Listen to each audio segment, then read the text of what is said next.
स्वागत है आप लोगों का फिर से एक और बार। और आज हम लोग बात करेंगे real Madrid versus Bayern Munich का जो गेम रहा। और ये गेम भाई क्या ही गेम था। मतलब अगर देखा जाए तो जो आपको स्कोर लाइन दिख रही है 2-1 की, ये भाई जस्टिफाई नहीं करती इस गेम को। इस गेम में जितना एक्शन था उतना मतलब भाई जनरली नहीं होता है भाई सेमीफाइनल्स और फाइनल्स में। तो ये गेम इतना इंटरेस्टिंग बना के रख रखा था भाई दोनों टीमों ने। और कंटिन्यूअस अटैक, कंटिन्यूअस डिफेंडिंग, मतलब top quality defending versus top quality attack देखने को मिला। और मतलब कुल मिला के तो भाई दोनों फैंस को कहीं ना कहीं मुझे लगता है कि अगर हम बायर्न की तरफ से भी देखें तो यार बायर्न का भी जो 80 मिनट्स तक जो एफर्ट था ना, वो काबिले तारीफ था। और एक जो मिस्टेक मैनुअल न्यूअर की तरफ से आई भाई, जो कि बिल्कुल इन फॉर्म थे, मतलब क्या ही गलत करा था यार, 80 मिनट तक बंदे ने क्या ही गलत किया। बट उसके बाद जो मिस्टेक हुई, उसके बाद तो भाई रियल मैड्रिड ने चढ़ गई अपना राशन पानी लेके और जीत लिया गेम भाई एक टाइम पे, जो कि भाई ऐसा लग रहा था कि भाई रियल मैड्रिड के हाथ से निकल चुका है। तो इसी पे डिस्कशन करते हैं कौन हमारे लिए एमवीपी रहा और कौन से प्लेयर्स की जो भी परफॉर्मेंसेस थी उनके बारे में थोड़ा सा डिस्कशन कर लेते हैं। सबसे पहले बायर्न म्यूनिख के बारे में बात करेंगे। ऑब्वियसली हार चुकी है और मेरी प्रिडिक्शन रही थी जब मैं और टिंकू वीडियो बना रहे थे तो कि बायर्न म्यूनिख आगे जाएगी। और मैंने उसमें जो हमारा मैंने बेसिकली उसमें रीज़न दिया था कि क्यों मैं मान रहा हूँ कि बायर्न म्यूनिख रियल मैड्रिड से जीत सकती है। मैंने पर्टिकुलरली कहा था कि भाई बायर्न म्यूनिख ऐसी टीम है अकेली जो कि रियल मैड्रिड के घर पे जाके उनको हराने का दम रख सकती है। ऑल्दो उनका जो भी पास्ट में इस सीज़न में जो भी हो रहा है वो भूलना ट्राई करेंगे। और उनके पास एक ही ट्रॉफी बच रही थी जिस पे वो पूरी की पूरी जान लगा सकते थे, और उन्होंने लगाया भी यार। इस गेम में आपने देखा होगा भाई, मतलब ऑब्वियसली रियल मैड्रिड के अटैक काफ़ी अच्छा था कंपेरेटिव टू लाइक हमारा बायर्न म्यूनिख के जो अटैक था उससे तो बहुत ही बेटर था रियल मैड्रिड का अटैक। मगर जो क्लिनिकल रहा भाई बायर्न का अटैक, वो देखने को हमें मिला। और पहले 80 जो मतलब पहले तो हाफ में तो दोनों टीमें ट्राई कर रही थी, बट ऑब्वियसली रियल मैड्रिड का प्रेशर ज़्यादा था। और फिर उसके बाद जो चेंजेस भाई, वो जो क्या ही चेंज, डेविस को जो चेंज करा है ऑब्वियसली एक उस टाइम पे देख के तो लग रहा था कि भैया ब्लेसिंग इन डिसगाइज था जो इंजरी हुई। और उसके बाद जो डेविस आया, अल्फांसो डेविस, जो कि रियल मैड्रिड जाने वाले हैं भाई ऑब्वियसली, शायद से कंफर्म तो नहीं है बट 90% चांसेस है कि रियल मैड्रिड उसको और एम्बापे को इस बार इस पर्टिकुलर सीजन में, नए सीजन में लेने वाली है। तो उस बंदे ने क्या स्कोर किया, मतलब अनएक्सपेक्टेड गोल। रॉडी, मेरे को लग रहा था कहीं मैं कहीं वहाँ पे रूडिगर जो हमारे डिफेंडर है, आई बिलीव सो कि मतलब कहीं उसको एक्सपेक्टेड नहीं था कि भाई ये बंदा मार देगा शॉट। और उसने थोड़ी सी जगह दी और उसी का ही फायदा उठाया भाई, उसने कट बैक किया और दूसरे वीकर फुट से उसने गोल मार दिया। तो उस पर्टिकुलर पॉइंट तक तो बायर्न म्यूनिख का परफॉर्मेंस बहुत ही जबरदस्त लग रहा था, क्योंकि एंडलेस अटैक्स झेल रही थी बायर्न म्यूनिख, डिफेंस काफ़ी अच्छा कर रहा था।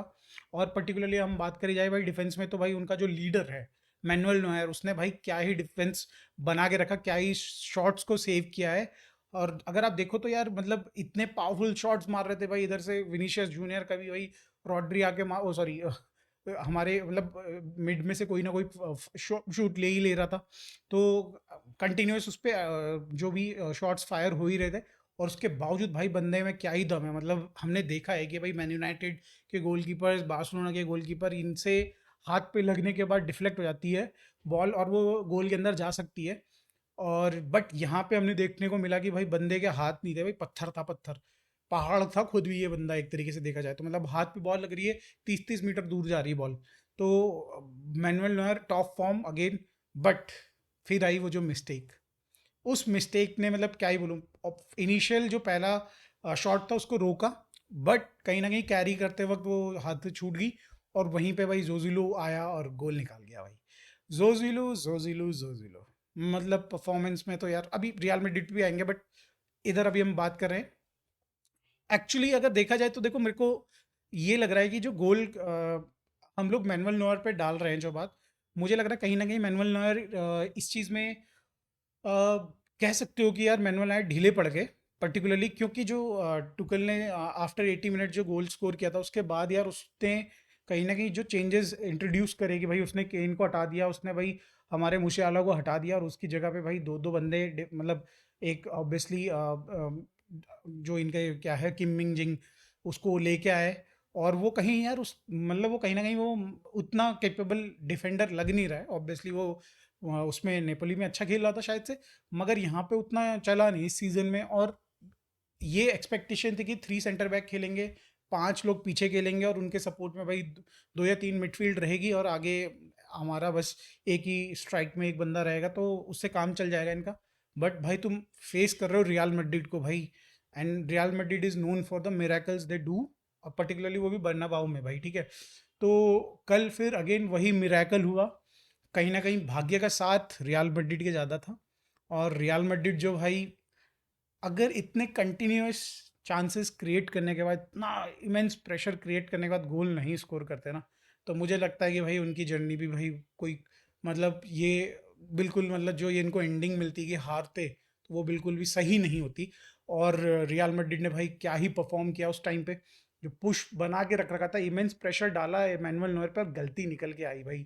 तो गलती से, अब देखो, तो टुकल की अगर हम बात करी जाए तो यार टुकल के पास भी क्या ही ऑप्शन थे, उसको भी पता था कि भाई जो उसके पास केन है वो कहीं ना कहीं एक लिंकअप प्ले के उसकी आदत ही है कि लिंकअप प्ले के साथ खेलता है।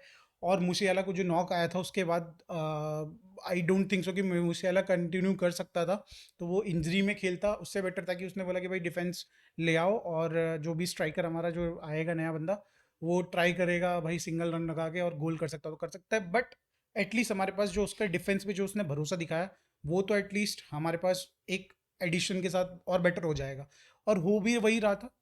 रियल मैड्रिड, बस उसने बस रियल मैड्रिड को इग्नोर कर दिया। तो यहाँ पे गलती हुई टुकल से कि वो थोड़ा सा ज़्यादा ही रिलाय कर गया अपने डिफेंस पे, और जीता जिताया गेम हार गया। अब बात कर लेते हैं भाई रियल मैड्रिड की परफॉर्मेंस पे। विनीशियस जूनियर भाई, क्या ही भाई, क्या ही यार, क्या ही परफॉर्मेंस, मैजिकल परफॉर्मेंस यार। मतलब बर्नाबे में यही चीज़ तो चाहिए एक फॉरवर्ड को, एक स्ट्राइकर को, स्ट्राइकर तो नहीं बट विंगर को, बट गोल तो एटलीस्ट निकलवाने में हेल्प कर रहा था। तो भाई यही चीज़ चाहिए एक प्लेयर को, यंग प्लेयर को, कि भाई उसको ऐसा कॉन्फिडेंस मिले। और भाई मिल गया, अब ये जन्मों जन्म तक इसका कॉन्फिडेंस ये साथ रहने वाला है, ये बंदे का कहीं नहीं जाने वाला ये कॉन्फिडेंस भाई। और क्या भाई इसने लेनी देनी कर रखी थी किमिक की। भाई किमिक, मुझे नहीं लगता कि एक भी मतलब इसको जो भी टैकल्स दिए उसने, जो भी बॉल ट्राई करी इससे लेने की, उसमें एक बार भी सक्सेसफुल हुआ हो। इसने हर बार उससे वन ऑन वन जीता है, और बॉल आगे करके कैरी करके लेके आया है और पास करी अंदर एकदम हमारे बॉक्स के अंदर। ये जो बॉक्स के अंदर ये कटबैक्स करता है और अपनी टीम के लिए सामने वाले विंगर के लिए या फिर स्ट्राइकर के लिए बॉल्स बनाता है यार, मज़ा आ जाता है इसका गेम देख के। मतलब पेस, एजिलिटी क्या नहीं यार इस बंदे के अंदर यार, मतलब ज़बरदस्त भाई। रियल मैड्रिड लवली फाइंड यार, लवली फाइंड सीरियसली यार। आपने जो 2 साल 2.5 साल इसको दिए हैं, सीरियसली भाई ये मतलब कहीं ना कहीं भाई एक आपने हीरा तराश दिया एक तरीके से, और 24 कैरेट का हीरा है एकदम बिल्कुल। वहीं अगर हम बात करें बाकी टीम के बारे में, भाई कल टोनी क्रूस थोड़ा सा इनफेक्टिव रहे। पहले ड्रॉ की तरह नहीं कि भाई वो पूरा गेम चला रहे थे, उस तरीके से नहीं। कल बायर्न ने कहीं ना कहीं थोड़ा सा रिस्ट्रिक्ट करके रखा बाकी पूरी टीम को। सिमिलरली अगर हम बात करी जाए बेलिंगम इनफेक्टिव कल भी, अगेन एक बड़ा क्वेश्चन सामने आ जाता है कि भाई कल या फिर बड़े मैचेस में बेलिंगम अगेन एब्सेंट रहना, और क्या एक्चुअल में वो अब बैलन डोर में शामिल हो पाएंगे उस पर्टिकुलर रेस में, जहाँ पे भाई अब विनीशियस जूनियर मुझे लगता है कि एकदम लीड कर रहे हैं, जहाँ पे मुझे लग रहा है एम्बाप्पे और बेलिंगम उनसे पीछे हो चुके हैं कंपेरेटिवली। और ये बेसिकली बैलन डोर की जो रेस होगी वो डिसाइड होगी आई बिलीव सो यूरो के फाइनल्स के बाद और कोपा अमेरिका के फाइनल्स के बाद। और अगर ब्राज़ील गलती से फाइनल जीत गई ना भाई, तो विनीशियस जूनियर को भाई बैलन डोर रोकने से, जीतने से कोई नहीं रोक सकता, कोई नहीं रोक सकता। मैं एक एंचेलोटी के बारे में बात करना चाहूँगा भाई, क्या ही सब्स्टिट्यूशन हुए, राइट टाइम पे गेम को समझा, राइट टाइम पे स्ट्रेटेजी बनाई। जैसे ही गोल खाया उसके बाद भाई अपने प्लेयर्स, पेसी प्लेयर्स को इंट्रोड्यूस किया जो अटैक करने में भाई केपेबल हैं, बार बार इमेंस प्रेशर क्रिएट करने में केपेबल थे ये प्लेयर्स। और उसको पता था भाई कि अब तो आर्य पार की कहानी है, तो उसने भाई सीधी बात है, उसने बोला भाई 4-4 4-3-3 खिलाओ, और पीछे 3 रखो, बाकी 4 आगे भेजो। तो वही हुआ भाई। और बायन का जो बायन ने उल्टी हरकत करी कि मतलब अपने फॉरवर्ड अपना हटा ही दिया, और उसकी जगह पे आपने डिफेंस में कैपिटलाइज कर रहे हो ज़्यादा, तो उसको भी मौका मिल गया भाई कि अब ठोक दो इनको बुरी तरीके से, अगर होगा तो होगा, नहीं होगा तो नहीं होगा।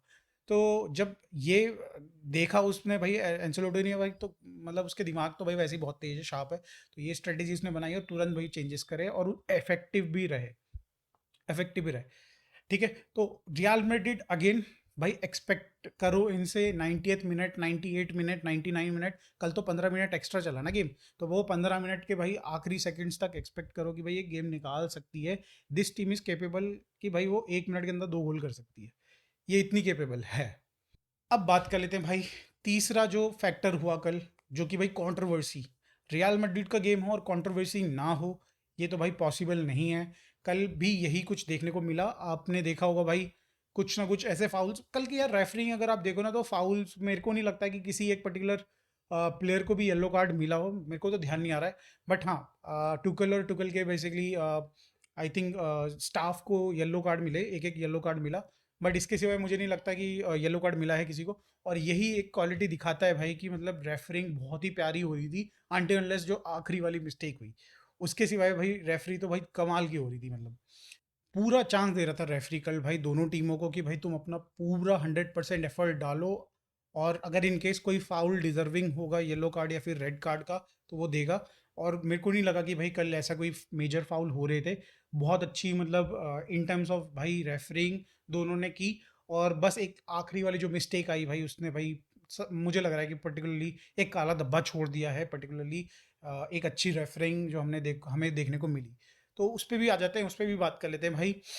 सिंपल सी बात है, जो रेफरी की गलती है उसमें मानो या ना मानो, रेफरी ने तुरंत ही विसल नहीं करना चाहिए था उसको, उसने फ्लैग देखा और उसने विसल कर दिया। अब इस टाइम पे भी जब वीएआर होने के बावजूद भी अगर आप इस तरीके की मिस्टेक कर रहे हो तो कौन आपको डिफेंड करेगा, एक तरीके से ये भी देखा जाए तो। मेरे हिसाब से तो भाई अगर वहाँ पे एक ही चीज़ हो सकती थी कि उसको कंटिन्यू करते, और वीआर तो था ही, वीआर सामने आ ही जाता। पर्टिकुलरली यार वहाँ पे अगर देखा जाए तो एक प्लेयर उनका ऑफ साइड भी था, और रिसीव ऑल्दो उसने रिसीव नहीं करी, और जो रिसीव करने वाला बंदा था वो दूसरा बंदा था, उसने पास दिया और गोल हो गया। बट ये कि हाँ उससे पहले विसल बच चुकी थी, दैट मीन्स कि गेम रुक चुका था, रियल मैड्रिड के प्लेयर्स रुक चुके थे। और हमारे जो उनके जो गोलकीपर है वो भी भाई उसने भी अपनी पोजीशन नहीं छोड़ी। तो विशल बसने के बाद जो भी हुआ वो वीआर उसमें आ ही नहीं सकता था। तो एक मिस्टेक जो रेफरी की तरफ से रही वो एक अच्छी खासी मिस्टेक थी। बायन को शायद से उसका भरना पड़ेगा, मतलब अब तो क्या ही है, ख़त्म हो चुका है सब कुछ। और एक और बार बायन शायद से यहाँ से सिटी से, सॉरी रियल मैड्रिड से जा रही है एक डिसअपॉइंटमेंट के साथ, जहाँ पे उनको ये लग रहा है कि वो रॉब्ड किए गए हैं बेसिकली। अब होने जा रहा है भाई मुकाबला रियल मैड्रिड वर्सेस डॉर्टमंड का। ऑब्वियसली यहाँ पे आपकी अगर हम देखे जाए तो भाई किसके चांसेस ज़्यादा हैं, वो ऑब्वियसली रियल मैड्रिड के चांसेस ज़्यादा हैं। अगर कोई बोल रहा है कि भाई डॉर्टमंड के चांस हैं, तो हाँ ऑब्वियसली हो सकता है, 90-10 का फैक्टर आप कैलकुलेट कर सकते हो, 10% चांस है डॉर्टमंड का। बट भाई डॉर्टमंड को इग्नोर भी मत करना, अगर इनकेस आप ये समझ रहे हो कि भाई आप इग्नोर कर सकते हो तो भाई नहीं। डॉर्टमंड भी अगेन सेम लीग से आ रही है जहाँ पे बायन खेल रही है, और बायन से शायद से उसने बेटर खेला इस सीज़न। तो बेटर इन टर्म्स ऑफ पूरा लॉन्जिविटी नहीं, बट पर्टिकुलरली बायन के साथ जो मैचेस हुए हैं उसमें उसने बेटर खेला।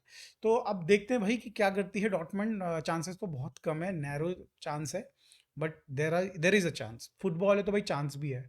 Football is a magical game, और भाई मैजिक मोमेंट्स बनते हैं। तो मैजिक मोमेंट्स क्या पता आ जाए फाइनल में, और क्या पता भाई मार्को रोयस को मिल जाए ये फाइनल ट्रॉफी जाते जाते। मगर दुख बहुत हो रहा है भाई मार्को रोयस के लिए कि भाई यहाँ तक पहुँचने में, फाइनल तक पहुँचने के बाद अगर रियल मैड्रिड उल्टे सीधी हरकत कर दे, नंगा करके भेज दे बॉट डॉटमंड को यहाँ से, अपने यहाँ से, तो भाई क्या ही होगा। तो अब देखते हैं भाई उसके लिए तो वेट करना पड़ेगा। आई थिंक 3 हफ्ते बाद है फाइनल, तब तक के लिए वेट करते हैं। और आप लोगों को वीडियो अच्छी लगी तो भाई लाइक करिएगा, चैनल को सपोर्ट करो यार दोस्तों, सब्सक्राइब करो चैनल को, और फिर मिलते हैं फिर नेक्स्ट वीडियो में। बाय।